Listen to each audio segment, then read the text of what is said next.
ちょ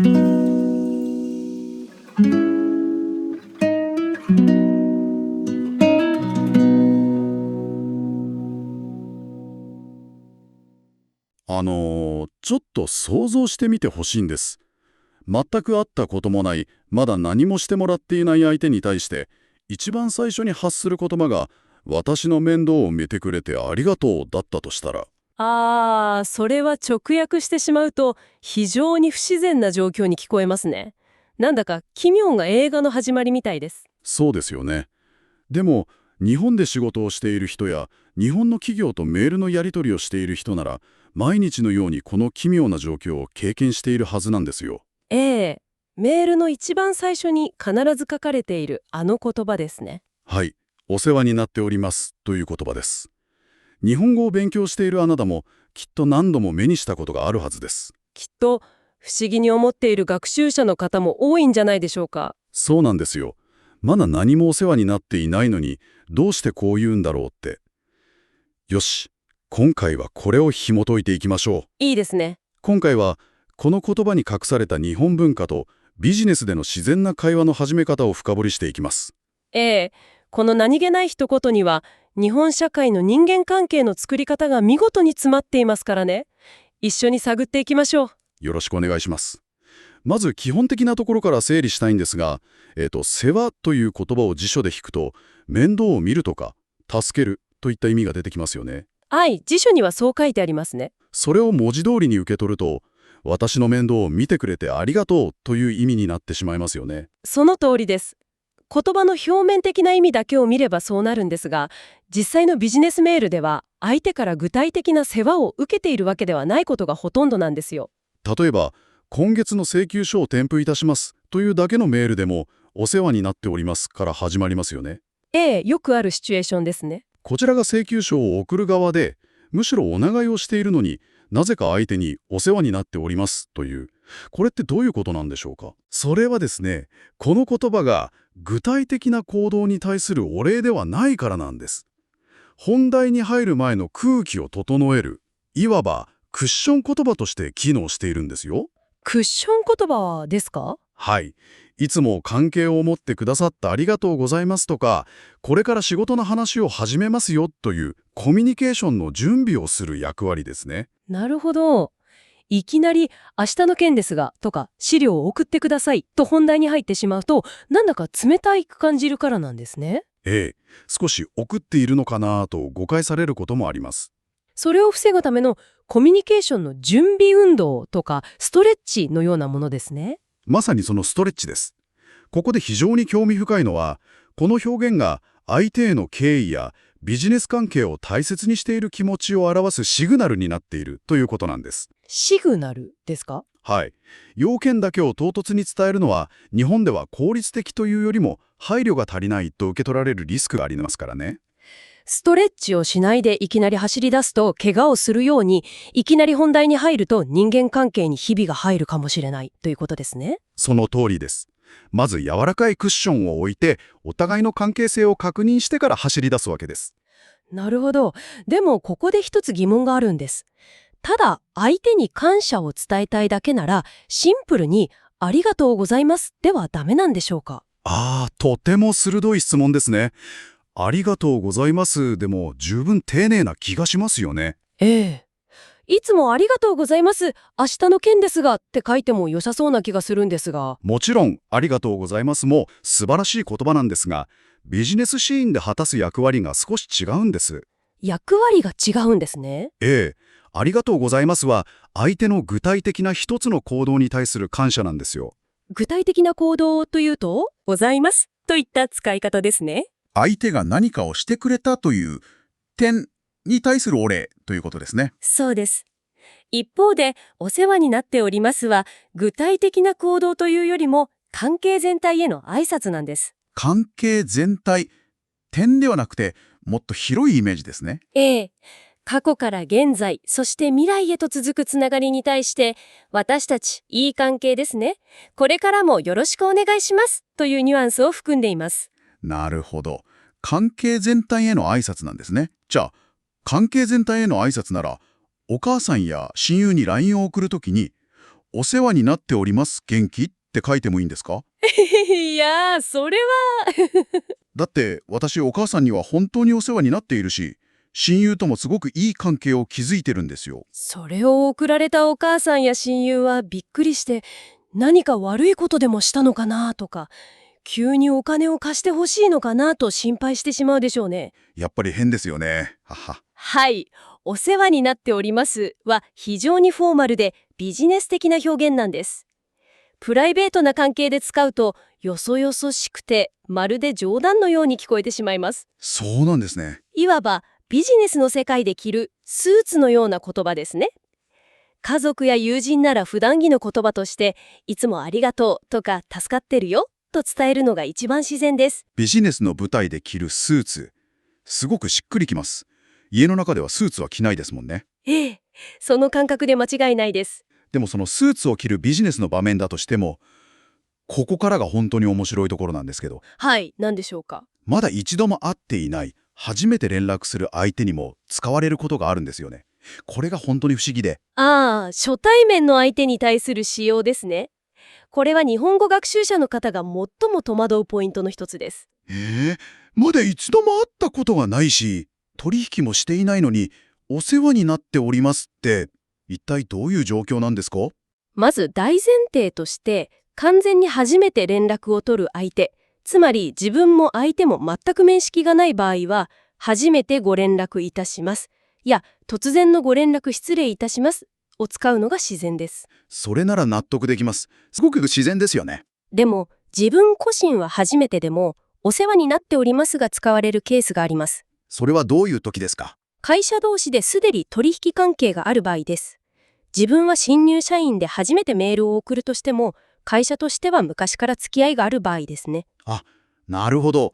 自分が個人の私としてではなくて、会社の代表としてメールをしているからですね。その通りです。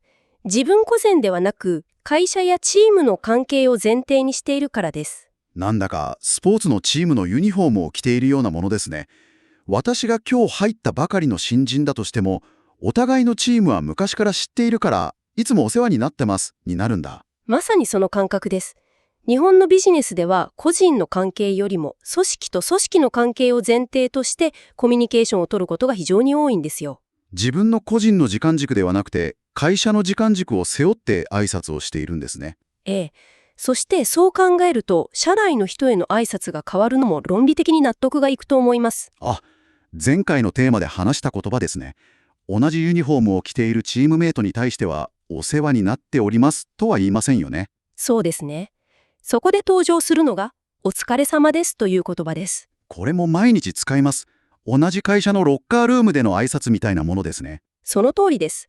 社内の人、つまり同じ場所で働く仲間にはお疲れ様ですを使います。はい。そして、社外の人、外部の取引先やお客様との関係を丁寧に保つための言葉が、お世話になっております、なんです。社内はお疲れ様です。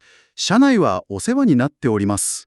この内側と外側の境界線を明確に分けて言葉を選ぶのが日本語の大きな特徴ですね。ええ。内側を内、外側を外と言ったりもします。もし私が同じ部署の隣の席の先輩に急にお世話になっております。明日の会議ですが、なんてメールを送ったらどうなりますか？